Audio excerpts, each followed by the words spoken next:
Today's questions are both about Pompey the Great, Pompey Magnus.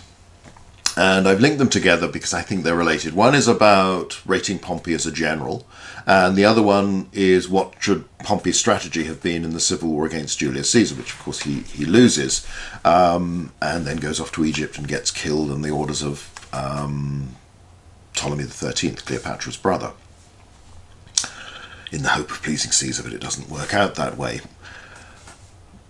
Pompey is an interesting figure because, unlike Caesar, he doesn't leave any version of his own campaigns. He did have historians in his household, or writers in his household, who wrote accounts of them, but those don't survive directly, and instead they are, we get just elements of them from Plutarch and other sources. He's very different from Caesar in every way, in that Caesar's career is rather conventional up until the point where he goes off to Gaul, and then particularly leading on afterwards in the civil war dictatorship. Pompey hasn't had that sort of career. He has raised a private army during the civil war between Sulla and Cinna and the supporters of Marius that rages in Italy in the late 80s BC. Pompey's father has died at this point. He played a major role in suppressing the social war. They have large estates. They raise 3 legions. Pompey takes command of them, and he's about 19 when he does this. And in effect, he's got a private army. There's a civil war on. You're faced with the choice that either you think, oh, well, I might as well have 3 legions and this kid on my side, or I can oppose them, in which case I've got to fight them as well as the enemy, or they might join the enemy. Sulla supports Pompey and basically just uses him. So he doesn't just play a part in the campaign in Italy. He's then sent to Sicily, to North Africa, later to Spain, to deal with enemies of Sulla, the Sullan regime. And it's Sulla who gives him the name Magnus, Pompey the Great. Now, Pompey has something of an Alexander obsession, in that he sees himself and is presented as the Roman Alexander. Because he's a young hero, normally Romans don't get command at that sort of age. He does very, very well. He wins a lot of battles. There are a few reverses, but he wins the campaigns. And he achieves, gains a reputation for ruthlessness, the enthusiasm with which he executes men older, more distinguished than he is. Later on, he will execute the father of Brutus, the man who's going to murder Julius Caesar, and Brutus supposedly wouldn't talk to Pompey until he joins his side during the civil war, because this was the man who killed his father. So Pompey spends a lot more time on campaign than is normal for a Roman politician. He is the closest the Romans have to a sort of a career specialist, a soldier, a general, rather than a politician. It's that distinction we get in so much on-screen versions of Rome, in a lot of fiction, whereby you have soldiers on one hand, generals on one hand, politicians on the other. Nearly every Roman has to be both. Pompey, for a long time, pretty much makes do with just being the general, the commander. He goes off after suppressing Lepidus' coup. The Senate, Sulla's now retired by this time, and one of the former Marians, a chap called Sertorius, has raised an army, is creating a regime in the Spanish provinces, and still fighting. So Pompey is sent to assist in the campaign against him by the Senate, again on the basis that, well, do you pick a fight with somebody who's got a very loyal army and seems to be a good commander, or do you actually say, well, okay, you're only in your 20s now, you shouldn't really be holding any sort of command, but let's use you. Well, it's better that we set you on our enemies rather than that you turn on us. When he faces Sertorius, he does suffer some fairly embarrassing defeats. Sertorius was an extremely gifted commander and a great leader. He has a knack of winning over the local communities, the local Spanish population, as well as Roman refugees. He outwits Pompey a couple of times, fools him, ambushes him. The war is won, but the war is won when they manage to convince Sertorius's closest commanders to turn on him and murder him. And then Pompey does a very good job of finishing it off. So Pompey's a good commander, but in Sertorius he comes up against a better. Now, I don't want in this video or any other to try and do a sort of top trumps commanders or top 10 commanders where you rate people and say, oh, well, this man, he's better than this one, but not so good as that. Because in the end, you can only judge with look at their campaigns and try and work out. Pompey is clearly a very able leader, and he wins most of the campaigns. Well, he wins all the campaigns he fights until the end. He wins most of the battles, but not quite all of them. He does suffer some defeat. There's another case where Plutarch tells a story where things are going badly and he has to abandon his horse, and it's only that the enemy see this richly furnished horse and see the harness, see the saddlecloth, all this sort of thing, and concentrate on looting that rather than chasing after Pompey, so Pompey gets away. He is a bolder leader than, say, Caesar. Caesar never leaves descriptions of himself fighting hand to hand. Pompey has his historians write accounts of him leading charges, spear and sword in hand, and striking down enemies. So again, it might be the Alexander thing. It might be the fact that he's leading at a much younger age. So he's still got that sense of invulnerability it's easier to have when you're young. And of course, he's fit, he's strong, and he wants to inspire his men.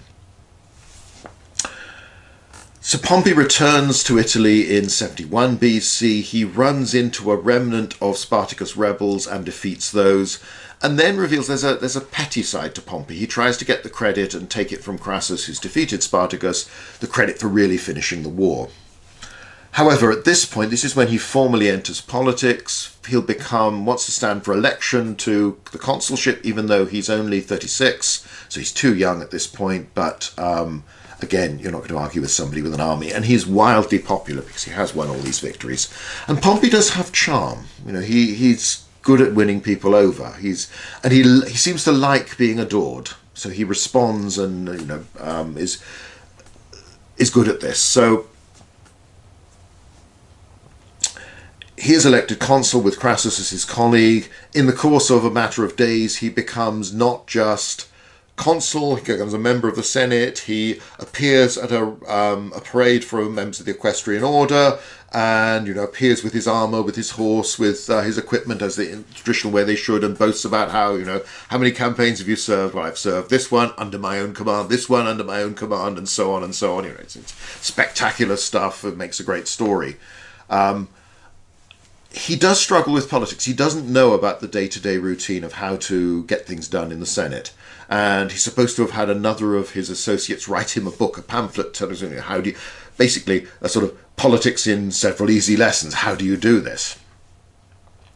But he does struggle to succeed as spectacularly and get things done in Rome peacefully in the normal political environment.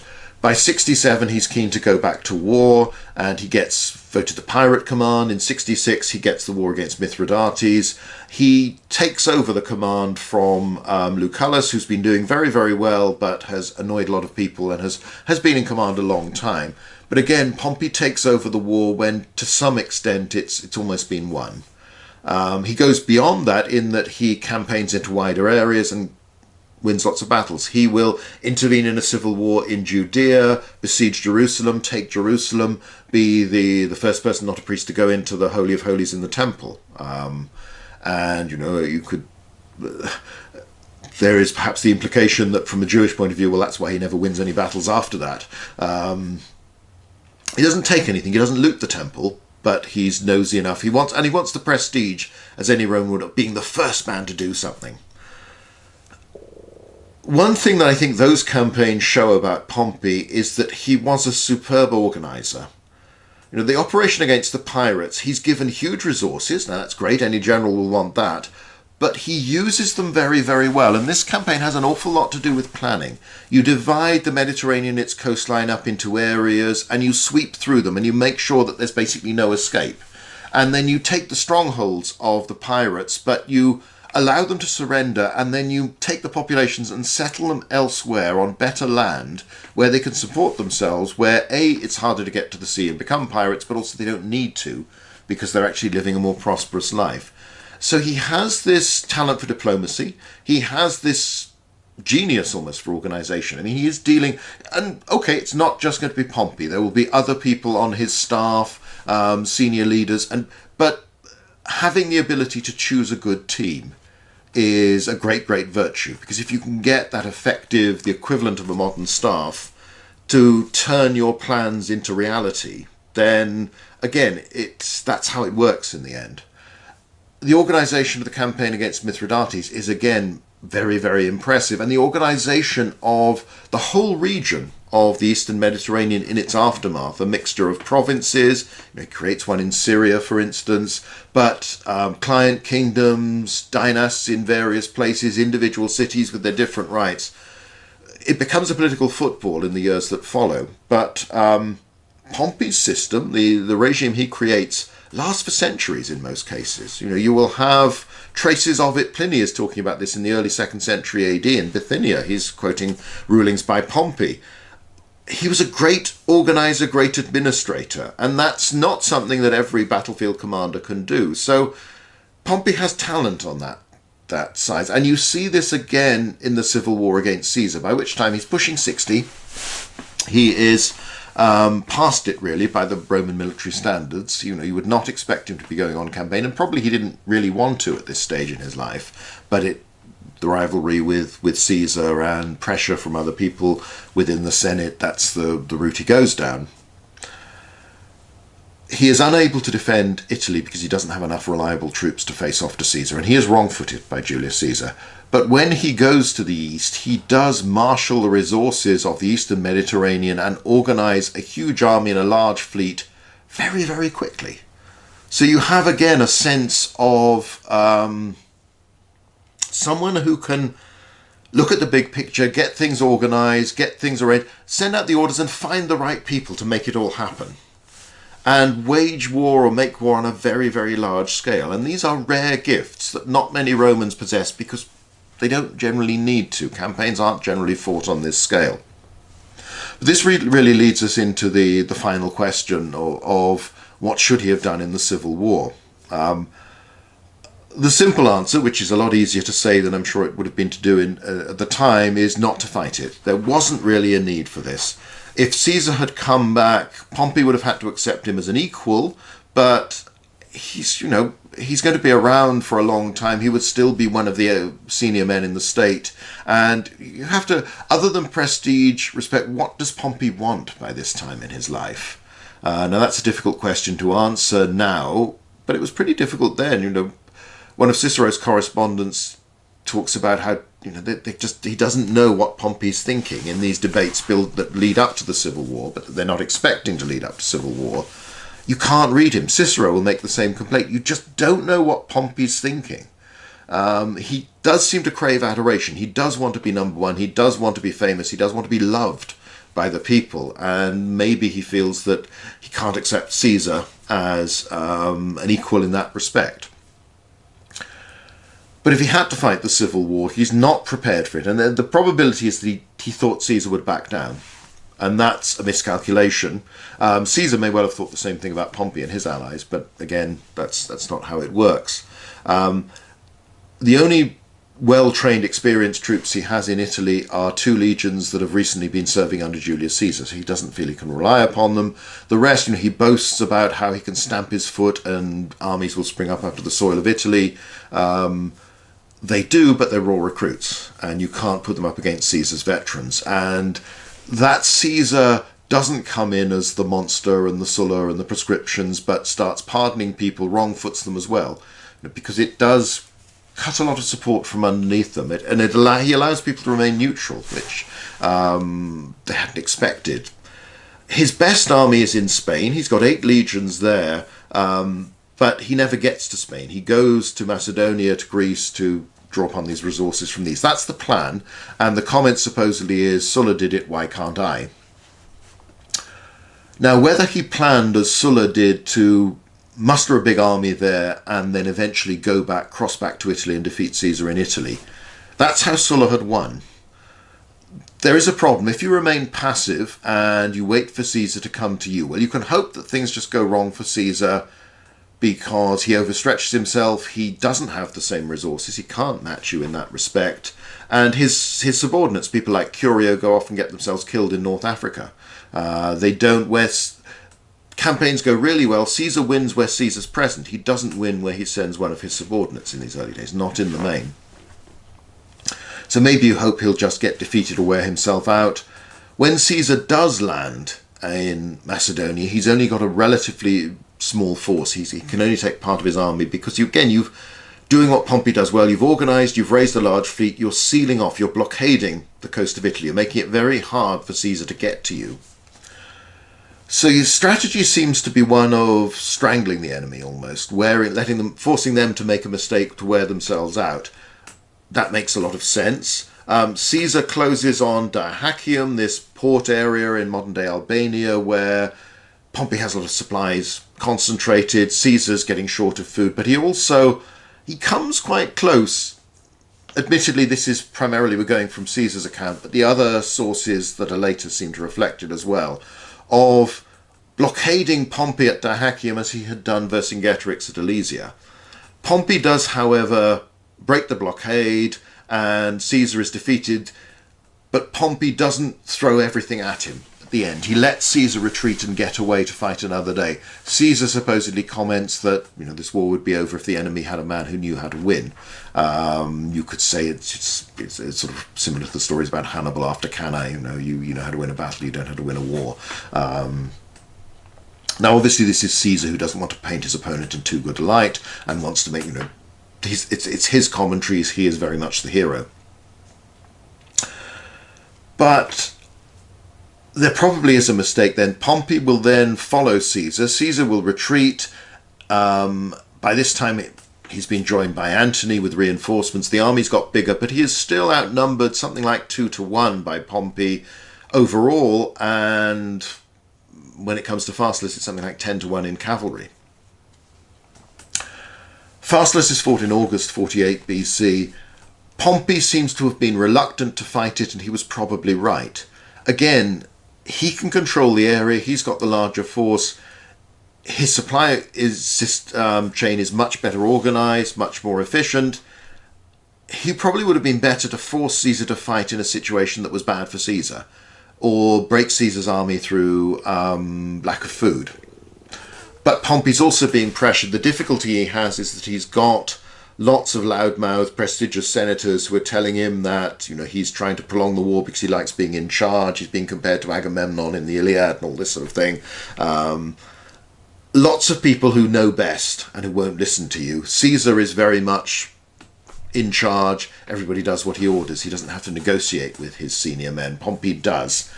He's persuaded to fight at Pharsalus. The tactics he used at Pharsalus make a lot of sense. Concentrates nearly all his cavalry on one flank. The idea is the infantry will wait. They're far more numerous than Caesar's men, but they're not as experienced or confident. The infantry stay where they are. Let Caesar's men come to him. Your cavalry will smash his flank, roll up his army, and defeat them. The problem is Caesar works out a way. He uses infantry cohorts he's stripped from his third line, puts them behind his meagre cavalry. Pompey's, again, it's the problem he's got. He's got a very large army, but it isn't yet trained. It hasn't fought really many battles. It's not as disciplined, as confident. And although he has Labienus there, who's been Caesar's best subordinate in Gaul, they drive back Caesar's cavalry, but they don't see the infantry coming, and they seem to lose order. They seem to turn into one big mass. They've probably concentrated too many cavalry in too small an area, and it's a little bit like as the French cavalry attacks at Waterloo develop, where regiments, brigades, divisions merge into one, and you end up with lots of very eager, very determined horsemen surging again and again against the Allied squares on and behind the ridge, but you're wasting a lot of effort. It's not as focused as it should be. You're misusing these good troops. Pompey didn't have such experienced men. Well, again, the French cavalry at Waterloo, and the horses in particular, are not what they had been 10 years before. These are not the men of Austerlitz or Eylau or something like that, because they're gone. The cavalry wing collapses, and instead of Caesar's army being rolled up, Caesar is able to take the Pompeian infantry in the flank and cut them to ribbons. Again, Caesar, this is Caesar's version of the story, but it does seem to be borne out by the other accounts. Pompey then flees. He leaves the battlefield before the thing is over, because he's seen, well, this is it, it's gone. You could probably argue that Pompey is perhaps a capable tactician, but not as talented as Caesar. Pompey might well be a better organizer than Caesar in many ways, although Caesar's come close. But when it comes to the battle, he's almost relied upon having mass, having more, that will win it for me. It's not entirely fair. You know, again, what he does is entirely reasonable, and most armies would have been beaten by this. It's just that Caesar and Caesar's men, you know, you have this very experienced force, find a solution and turn what you think's your advantage, and they wrong-foot you with it completely and overthrow you. So Pompey is certainly one of the great Roman commanders and is highly successful. The circumstance of the Civil War, again, it comes back to this: it would probably be better not to have fought it. It probably would have been better not to have fought Pharsalus, but you can understand the logic as to why he did so, and why, before that battle started, he must have thought, well, surely we're going to win this. You know? It's just that you're dealing with Caesar, and Caesar is good at finding ways to snatch a success from the jaws of defeat. But again, Pompey may be past his prime by this time, and certainly it's been a long time. He's been back in Rome for well over a decade before the Civil War breaks out, whereas Caesar is coming right from operating in Gaul. I mean, Caesar's obviously tireder, but also the team that Caesar's army represents in terms of its officers at every level is much more practiced, is much more used to working together, and is used to winning. Pompey is having to create an army from scratch, bring people out of retirement, then deal with people who don't necessarily like each other, don't know each other. You know, Labienus is not as popular as he might be, even though he's capable, because he's been Caesar's man until now, and he's not from one of the big families. You've got all these big names who don't want to listen to instructions. So Pompey has a lot of problems. But he's an able commander. He is gifted, he's good, he's a very, very talented organizer. Perhaps not the best tactician, but that doesn't mean he's a bad one. So he is a very important, a great Roman general, but he doesn't perhaps have the luck. He makes some errors of judgment. I think it's, you don't fight the Civil War in the first place if you can avoid it. Logic to going to Macedonia, then Caesar comes to you before you're ready perhaps to go back. But there's a question. I think trying to fight the war in Macedonia rather than Italy is probably a mistake as well, because you win a victory in Italy, it's hard for everybody to ignore. You win one in one of the provinces, and the other side can say, well, you know, that's just round one, we can try again. But I think he probably had a better chance of winning than, say, Brutus and Cassius or Antony later on, when they follow essentially the same strategy. They build up big forces in Macedonia, Greece, that area, and wait for the enemy to come to them.